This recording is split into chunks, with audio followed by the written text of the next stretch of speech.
ассалому алайкум шунавандагони гиромӣ. гуфтурамонро аз силсилаи хониши адабӣ оғоз менамоем. ба таваҷҷӯҳи шумо бозгӯи китоби асосгузори сулҳу ваҳдати миллӣ, пешвои миллат, президенти ҷумҳурии Тоҷикистон муҳтарам Эмомалӣ Раҳмон, чеҳраҳои мондагор. ровӣ Ализода Абдурашид Хоҷамқул. гуфтори 38.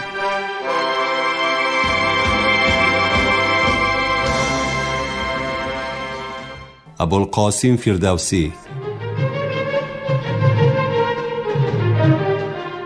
ستایشگری عدل و راستی و نور و خیرت.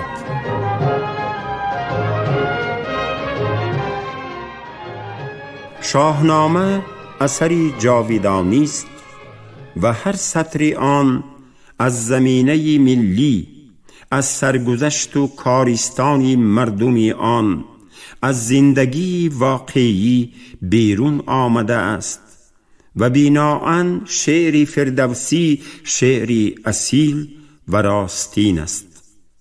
1000 سال باز مردمی ما از شعر فردوسی غذای روح و جان، پند و حکمت، اخلاق حمیده می بردارند.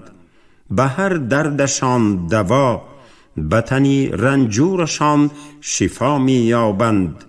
توسط شعر او مشکلاتشان را آسان می کنند. فردوسی یک مردی مسلمان بود، ولی هرگز تاریخی پر افتخار خلق خود را قربانی ایدئولوژی جاهلانه نساخته است. از فلسفه فردوسی برمی آید که یگان حکومت، یگان راهبر و حاکم، یگان اندیشه و دین و ایدئولوژی حق ندارد که مردم را با زوری مطیع خود سازد. خرد برای مردم ایرانی نژاد نقش بجز پاسداری و نگهداری و پرورش جان یعنی زندگی چیزی دیگر نمی باشد.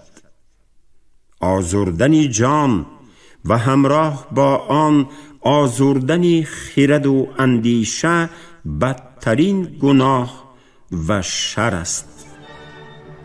برای فردوسی ریختن خون برادرانی هم خونی هم نژاد و هم زبان گناهی است عظیم و جوانمردی این نیست که خونی برادری خیش بریزی و میان پیوندان تخم نفاق و قصاص بکاری. به پیش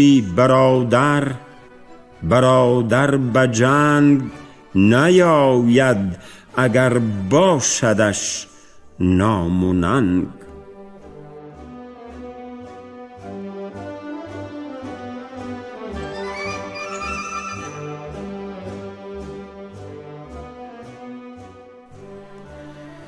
باز می گویم 1000 افسوس که مردم تاجیک به دسیسه اهریمنی گرفتار شد و در جنگ فاجعه باری سالهای اولی صاحب استقلالی، پند و اندرز و دعوتهای شعله‌وری شاعر بزرگ خیش را از یاد برده به خرابکاری و خونریزی دست زدند.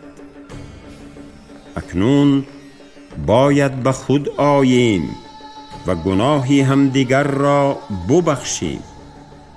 باید در این سرزمین ابگار و درد خورده از این پس تنها صلح و آشتی ملی و یگانگی و وحدت پایدار باشد و تنتنه کند.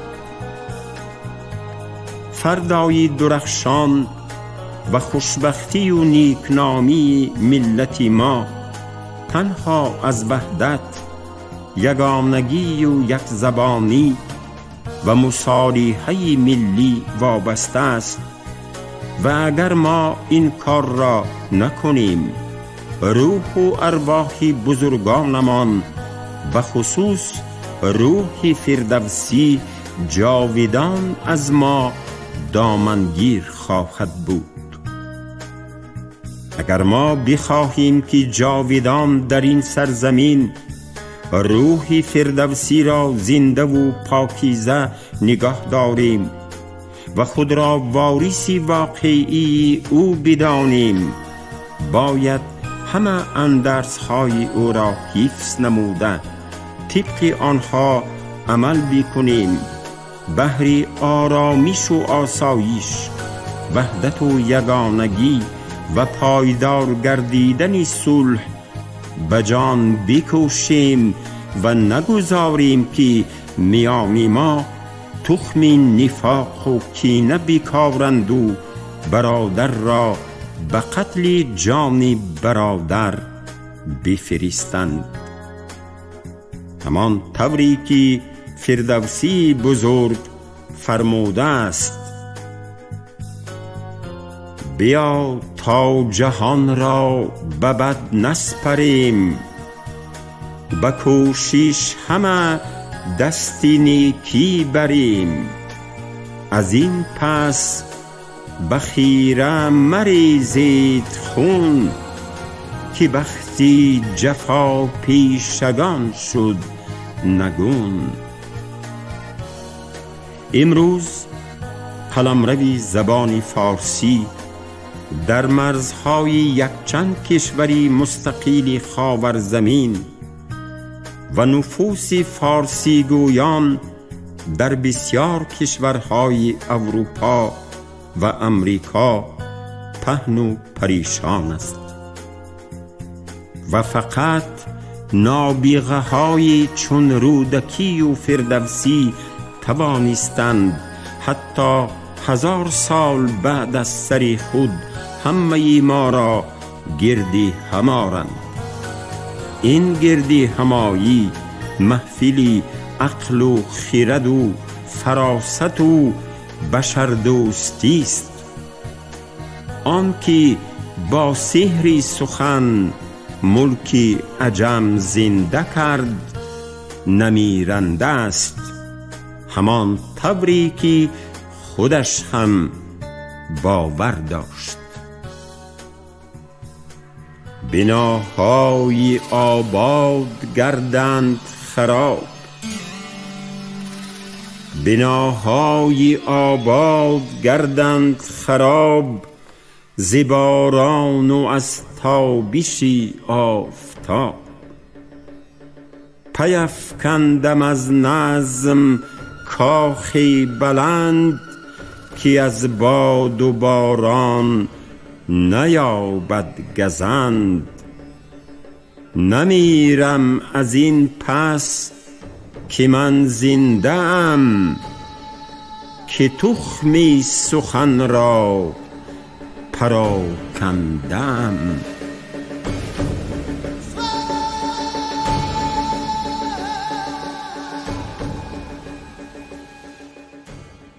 ابو علی ابن سینا، متفکر ابد زنده.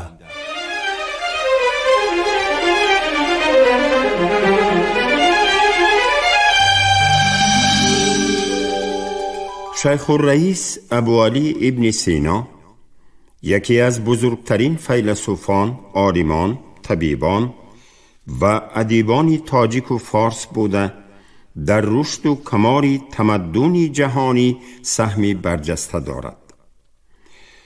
واقعاً نقشی برجسته‌ای که ابن سینا در تاریخ فرهنگ ملت و بشریت گذاشته است، نام او را برای اهل جهان عزیز و جاویدانی گردانیده است.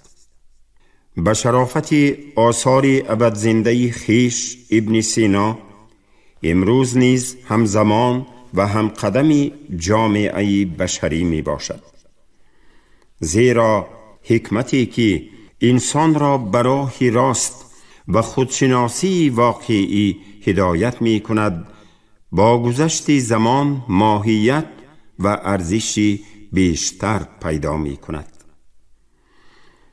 به همین سبب است که انسانیت متمدن جشن 1000 سالگی این حکیمی برجسته و عالم انسیکلوپدیست را در عصر گذشته 2 مراتبه تجلیل کرد. دفعه اول سال 1952 طبق سالشماری هجری و با قرار شورای عمومی جهانی صلح، رئیس شورای عمومی جهانی صلح عالم معروف فریدریک ژالیا کیوری دایر به خدمت بی‌نظیر ابن سینا چنین گفته است: فعالیت ابن سینا که بر پایه حقیقت و خرد اساس یافته است، سهمی بزرگ به تمدن جهانی بوده، به خاطر همدیگر فهمی خلقها خدمت کرده، به انسانیت برای ساختمان آینده نیک کمک می رساند. بار دوم جشن 1000 سالگی ابن سینا سال 1980 طبق قرار یونسکو تجلیل گردیده. سهم بزرگی او در رشد طب، فلسفه، منطق، طبیعت شناسی، جامعه شناسی و دیگر علمها کاملا اعتراف کرده شد. چنین ارجگذاری عالی به خدمت‌های علمی و فرهنگی فرزند فرزانه خلق تاجیک ابوعلی ابن سینا از آن جهت است که او در طول عمری کوتاه و پرحوادث خود با وجود سرگردانی‌های زیاد توانسته است به انسانیت آثار گرانبهای به یادگار گذارد. آثار باقی مانده او بیشتر از 250 اثر را فرا می‌گیرد که در بین آنها کتاب الشفا، کتاب النجات، حکمت المشرقیه، کتاب الانصاف، دانشنامه، مبدأ و معاد، مباحثات، اشارات و تنبیهات اهمیت بزرگی علمی و فلسفی دارند. او در آثارش نظام مکمل معرفت جهانشناسی را به وجود آورد که ماهیتاً جمع‌بستی همه ساحه‌های علمی آن زمانه، فلسفه، طبیعیات، ریاضیات، طب، منطق و الهیات می باشد. ابن سینا نه تنها عالم و فیلسوف بزرگ جهان، بلکه همچنین یکی از برجسته ترین چهره های تاریخ طبابت در همه دوران هاست. اثری مهمترینی در این بخش تعریف نمودهش قانون اوست که کتاب اولی آن را در 30 سالگی نوشته است. باید گفت که پیش از ابن سینا در شرق 2 کتاب ارزشمند طبی مشهور بودند که اولی به زکریای رازی و دومی به علی ابن عباسی مجوسی تعلق داشتند. لیکن قانون سینا با حل مسئله های ساده و مشکل طبی توانسته است که همه کتاب های پیشین و بعد از او را در سایه خود نگاه دارد. مثلا نظامی عروضی سمرقندی در 4 مقاله‌اش به القانون ابن سینا چنین بها داده است: اگر بقراط و جالینوس زنده شوند، روا بود که پیش آن کتاب سجده کنند. ابن سینا با ایجاد القانون و یک سلسله آثار دیگری طبی خود ضمن مقایسه و جمع‌بست دستاوردهای طب هندی، یونانی، عربی و نیاگان خلق تاجیک پایدیوار طبابت نظری و عملی را بنیاد گذاشت که با اعتراف محققان مشهور جهان جاودانه است. آثار ادبی او به زبان تاجیکی، فارسی و عربی در پیشرفت ادبیات تاجیک و فارس و تشکل زبان ملی ما نقشی مهم دارد. باید گفت که در قرن دهم میلادی در خاندان تاجیک به دنیا آمدن نابغه‌ای به مثل ابن سینا امری تصادف نیست، زیرا زمان ابن سینا یکی از دوره‌های طلایی ادبیات و فرهنگ ما بود که دولتداری سامانیان را شهرت جهانی داده است. محض در همین دوره به سینا و دیگر شخصیت‌های علمی، فرهنگی و سیاسی میسر گردید که به ستاره‌های تابناک علم و تمدن جهانی تبدیل یافته نام خود و ملت خیش را در تاریخ بشر ابدی ثبت نمایند. دوره سامانیان ثابت می سازد که سیماهای بزرگ فرهنگی و علمی تصادفاً به عرصه تاریخ نمی آیند، بلکه محیط سازگار و مساعد از بین صدها عالمان و شاعران، خونیاگران و اهل ضیا بهترین و با استعدادترین آنها را شهرتمند می گرداند.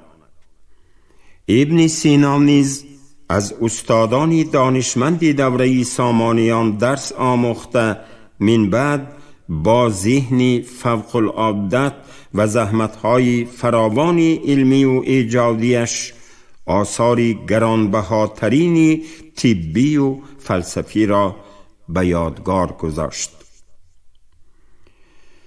یکی از خصوصیت‌های مهم دوره دولتداری سامانیان توجه به رواج علم و فرهنگ بود.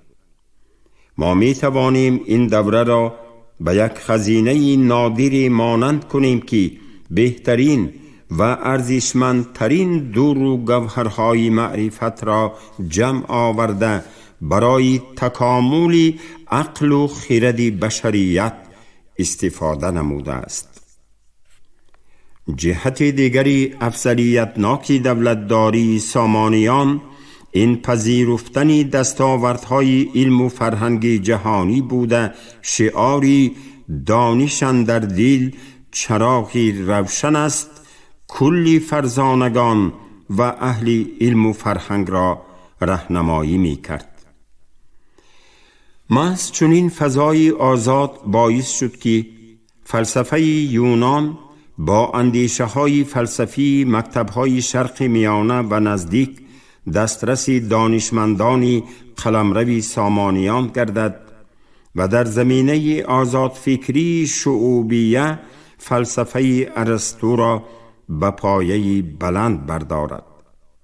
روزگار و آثار ابن سینا نمونه برجسته خدمت بی‌دریغ و فداکارانه به انسانیت است.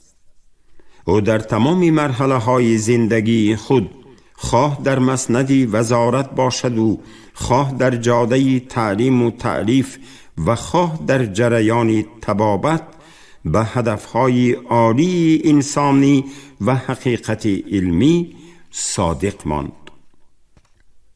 ابن سینا به واسطه اثرهای فلسفی خود جهان اندیشه عصر میانگی را فراخ و زنده تر گرداند. راه رسیدن به حقیقت و کشف اسرار وجود را سرمشق تحقیق خود قرار داد. سینا در طول عمری کوتاه 57 سالش توانست آثاری بی زوال و گرانبهای آفرد که صدها سال مورد نیاز همه روزه عالمان و طبیبان قرار بگیرند. ابو علی ابن سینا، متفکر ابد زنده.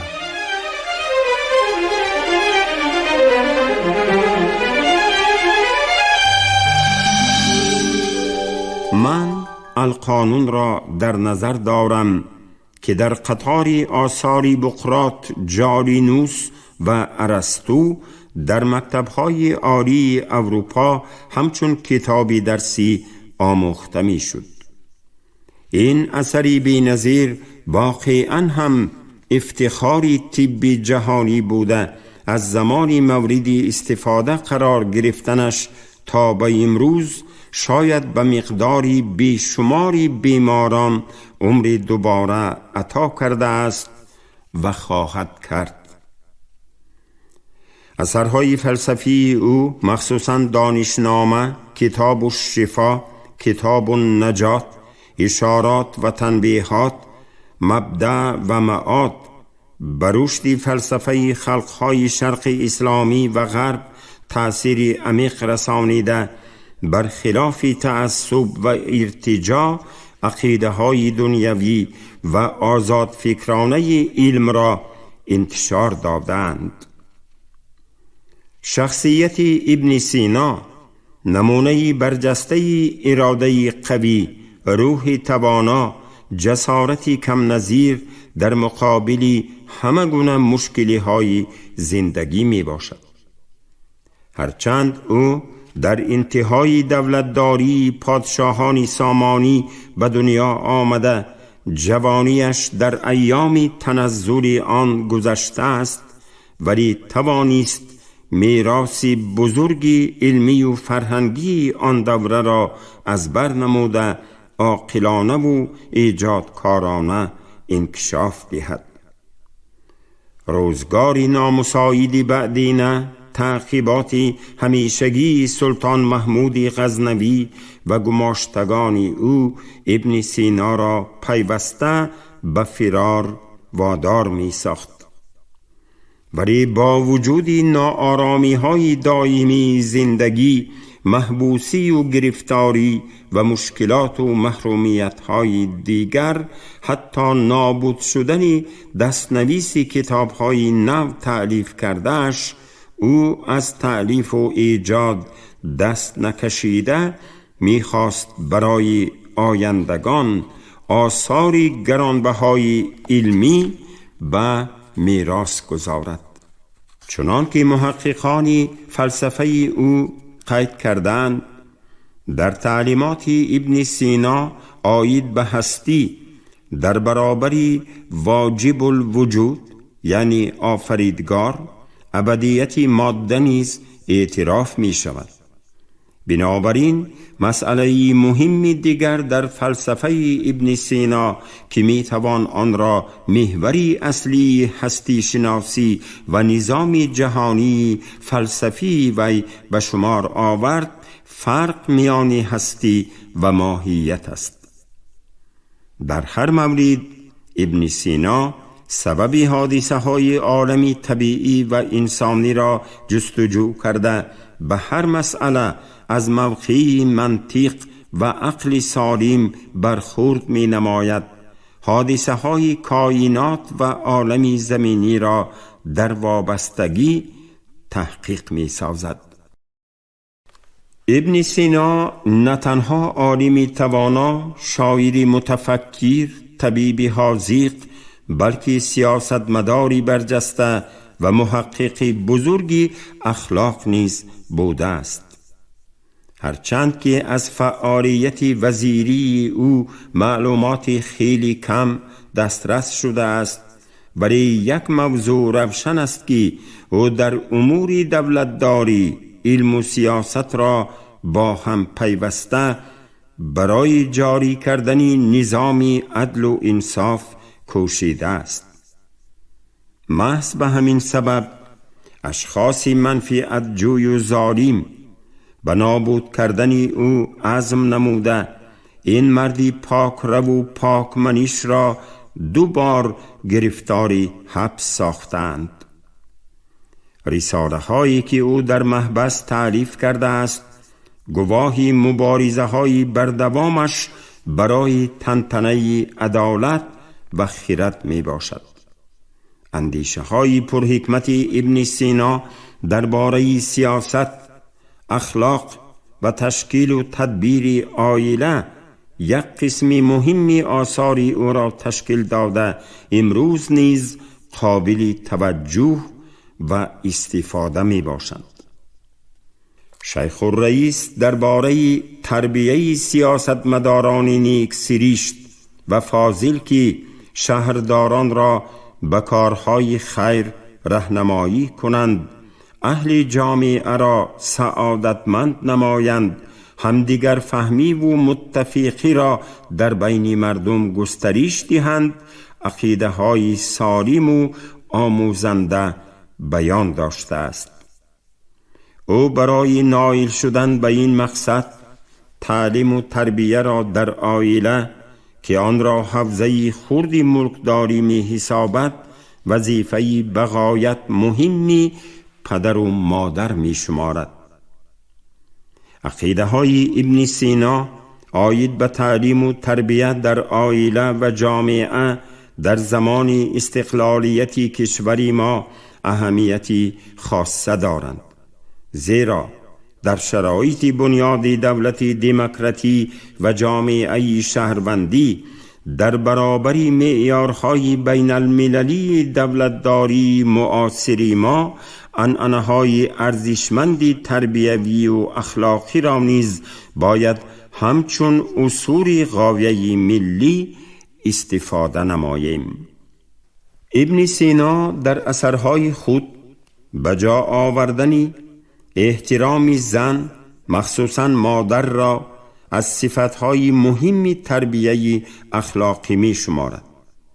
به قول او در عائله آزاد نگاه داشتن زن، مهربان و حلیم و خاکسار بودن مرد باعث حرمت و احترام دو جانبه و بلندی شرافت آنها می گردد. او به زنان در برابر تربیه فرزند آموختن هنر و به مهنتی سود بخش مشغول بودن را توصیه می دهد. صاحب کسب و هنر شدن زنان به اندیشه سینا آنها را از بیهوده‌شینی، افسرده‌حالی و دلتنگی می رهاند و به زندگی عائلویشان حسن تازه می بخشد. پاکی اخلاق زن و شوهر، احترام صمیمانه آنها و تربیه عاقلانه فرزندان در تعلیمات ابن سینا مقامی ارزنده دارد. ابن سینا به نقش علم و معرفت در تربیه فرزند بهای بلند داده تأکید می کند که هر قدر شخصانی صاحب معرفت، چاره‌سازان و هنرمندان زیاد باشند، کارهای دولتداری، استئثار نعمتهای مادی و ثروتهای روزگار همان قدر بهتر و بیشتر می گردد. اندیشه هایی که او به صفت یک برنامه مکمل در کتابهای شفا، القانون، تدبیر منزل افاده کرده است، در حل مشکلات مکتب و معارف، تربیه معلم و آموزش و پرورش شاگردان امروز نیز اهمیت خود را از دست ندادند. از این لحاظ هم برای طبیبان، هم برای مربیان و معلمان و هم برای کارمندان ساحه تربیه حقوقی دستورهای او را آموختن و وابسته به شرایط تعلیم و تربیه امروز استفاده کردن به پیشرفت ساحه معارف و عموماً تربیه جوانان مساعدت خواهد کرد. شما گفتار 38 رو از روی کتابی اساسگذار صلح و وحدت ملی، پیشوای ملت، پرزیدنت جمهوری تاجیکستان محترم امامعلی رحمان چهره‌های ماندگار در قرائت راوی علیزاده عبدالرشید خوجمقل شنیدید. کارگردان شیرعلی نغزلی، منظم آواز کریم طالبوف. پایان گفتار از سلسله خوانش ادبی.